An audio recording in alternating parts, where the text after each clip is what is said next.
ರಾಧೆಯನ ಮನಸ್ಸು ಯುದ್ಧ ಮಾಡುವುದರಲ್ಲಿ ಇರಲಿಲ್ಲ. ಆದ್ದರಿಂದ ಅವನು ಮೃದುವಾಗಿದ್ದನು. ಸೋದರ ಭೀಮನೊಂದಿಗೆ ಇದು ಅವನ ಮೊದಲ ದ್ವಂದ್ವ ಯುದ್ಧ.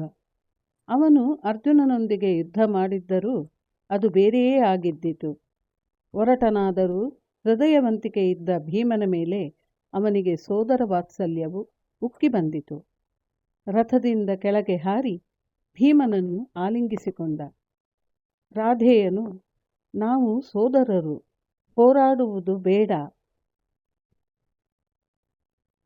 ಬಾ ಯುಧಿಷ್ಠಿರನ ಬಳಿಗೆ ಹೋಗೋಣ ಎನ್ನುವಂತಿದ್ದರೆ ಪಾಪ ರಾಧೇಯನಿಗೆ ತನ್ನ ಕಲ್ಪನೆಯಾಗಿಯೇ ಉಳಿಯುವುದೆಂದು ಗೊತ್ತು. ಉಕ್ಕಿ ಬಂದ ಒಲವು ಅವನನ್ನು ಭೀಮನೊಡನೆ ಮೃದುವಾಗುವಂತೆ ಮಾಡಿತು. ಹೋರಾಟ ಮುಂದುವರೆದಂತೆ ರಾಧೇಯನ ಹಗಲುಗನಸು ಹಾರಿಹೋಯಿತು. ಭೀಮನಿಂದ ರಕ್ಷಿಸಿಕೊಳ್ಳಬೇಕಾದ ಪರಿಸ್ಥಿತಿ ತಲೆದೋರಿತು. ಪುನಃ ರಾಧೇಯನು ರಥವನ್ನು ಕಳೆದುಕೊಳ್ಳಲು ದುರ್ಯೋಧನನು ದುಶ್ಶಲನೊಂದಿಗೆ ಇನ್ನೊಂದು ರಥವನ್ನು ಕೊಟ್ಟು ಕಳಿಸಿದನು. ರಾಧೇಯನು ಆ ರಥವನ್ನು ಏರುತ್ತಿದ್ದಂತೆಯೇ ಭೀಮನು ದುಶ್ಶಲನ ತಲೆಯನ್ನು ಕತ್ತರಿಸಿ ಹಾಕಿದನು.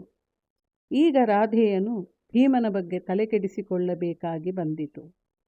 ತನ್ನ ಸೈನ್ಯದಲ್ಲಿ ಆಗುತ್ತಿದ್ದ ಧ್ವಂಸ ಕಾರ್ಯವನ್ನು ನೋಡುತ್ತಿದ್ದ ದುರ್ಯೋಧನನು ವ್ಯೂಹದ್ವಾರದಲ್ಲಿದ್ದ ದ್ರೋಣನ ಬಳಿಗೆ ಬಂದನು. ನಿರಾಶೆ, ಭಯ, ಕ್ರೋಧಗಳಿಂದ ಉನ್ಮತ್ತನಾದ ದುರ್ಯೋಧನನು, ಆಚಾರ್ಯ, ಯಾರೂ ನನ್ನನ್ನು ದಾಟಿ ಹೋಗಲು ಬಿಡೆನೆಂದು ನೀವು ಪ್ರತಿಜ್ಞೆ ಮಾಡಿದ್ದೀರಿ. ಈಗ ನಿಮ್ಮ ವ್ಯೂಹದ ಅಂಚಿಗೆ ಬಂದು ಬಿಟ್ಟಿರುವ ಭೀಮಾರ್ಜುನ, ಸಾತ್ಯಕಿಯರು ನಮ್ಮ ಸೈನ್ಯದ ಬಹುದೊಡ್ಡ ಭಾಗವನ್ನು ನಾಶ ಮಾಡಿದ್ದಾರೆ. ಜಯದ್ರಥನನ್ನು ಮುತ್ತುವ ಹವಣಿಕೆಯಲ್ಲಿದ್ದಾರೆ. ಅವನ ರಕ್ಷಣೆಗಾಗಿ ಇರುವ ಎಲ್ಲ ವೀರರನ್ನು ಹೆದರಿಸುತ್ತಿದ್ದಾರೆ. ಅವರು ನಿಮ್ಮನ್ನು ಹೇಗೆ ದಾಟಿ ಹೋದರು? ಇದು ಹೇಗೆ ಸಾಧ್ಯವಾಯಿತು? ದ್ರೋಣನಿಗೆ ಇವನ ಚುಚ್ಚು ಮಾತುಗಳನ್ನು ಕೇಳಿ ಸಾಕಾಗಿ ಹೋಗಿತ್ತು.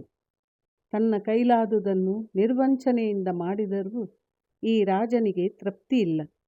ಯಾವಾಗಲೂ ತಪ್ಪು ಹುಡುಕುವುದೇ ಆಯಿತು ಎಂದು ಯೋಚಿಸುತ್ತಾ ದುರ್ಯೋಧನನಿಗೆ ದ್ರೋಣರು, ಏನೋ ಆಯಿತು ಎಂದು ಆಗಿ ಹೋಯಿತು, ಇನ್ನೇನು ಮಾಡುವುದು, ಮುಂದೇನು ಮಾಡಬೇಕು ಎಂದು ಯೋಚಿಸು ಎನ್ನಲು ವಯಸ್ಸಾದ ದ್ರೋಣರಿಗೆ ಆಗಲೇ ಈ ಯುದ್ಧ ಮತ್ತೆ ಎಲ್ಲದಕ್ಕಿಂತ ಈ ಸಣ್ಣ ಹುಡುಗರು ಅಪ್ಪನಲ್ಲಿ ಪ್ರತಿಯೊಂದು ನೀವು ಹಂಗೆ ಮಾಡ್ತೀನಿ ಹಿಂಗೆ ಮಾಡ್ತೀನಿ ಅಂತ ಹೇಳಿದ್ರಿ, ಮಾಡಲಿಲ್ಲ ಅಂತ ಹೇಗೆ ಹೇಳ್ತಾರೋ ಹಾಗೆ ದುರ್ಯೋಧನನು ಚುಚ್ಚು ಮಾತಿನಿಂದ ಹೇಳುತ್ತಿದ್ದುದನ್ನು ಕೇಳಿ ಸಾಕಾಗಿ ಹೋಗಿತ್ತು.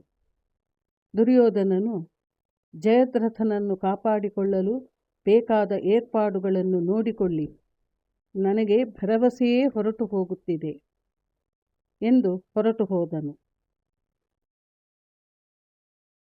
ದ್ರೋಣನಿಗೆ ಜಿಗುಪ್ಸೆಯಾಯಿತು. ತಾನು ಎಷ್ಟೆಲ್ಲ ಮಾಡಿದೆ ರಾಜನಿಗೆ, ಆದರೂ ಈ 3 ಜನರು ತಪ್ಪಿಸಿಕೊಂಡು ಹೋದುದನ್ನೇ ದೊಡ್ಡದು ಮಾಡುತ್ತಾನೆ. ಇವನ ದುರಹಂಕಾರ ಮಿತಿಮೀರಿ ಹೋಯಿತು. ಕೃತಜ್ಞತೆ ಎಂಬುದು ದುರ್ಯೋಧನನ ಹೃದಯಕ್ಕೆ ಅಪರಿಚಿತವಾದ ಗುಣ. ಬೆಳಗ್ಗಿನಿಂದಲೂ ಬಿಡುವಿಲ್ಲದೆ ವ್ಯೂಹದ ದ್ವಾರವನ್ನು ಕಾಯ್ದುಕೊಂಡಿದ್ದೇನೆ. ಈ 3 ತಪ್ಪಿಸಿಕೊಂಡು ಹೋದರೂ ನಿಜ, ಆದರೆ ಪಾಂಡವ ಸೈನ್ಯವನ್ನು ಮುನ್ನುಗ್ಗದಂತೆ ತಡೆದಿದ್ದೆನಲ್ಲ.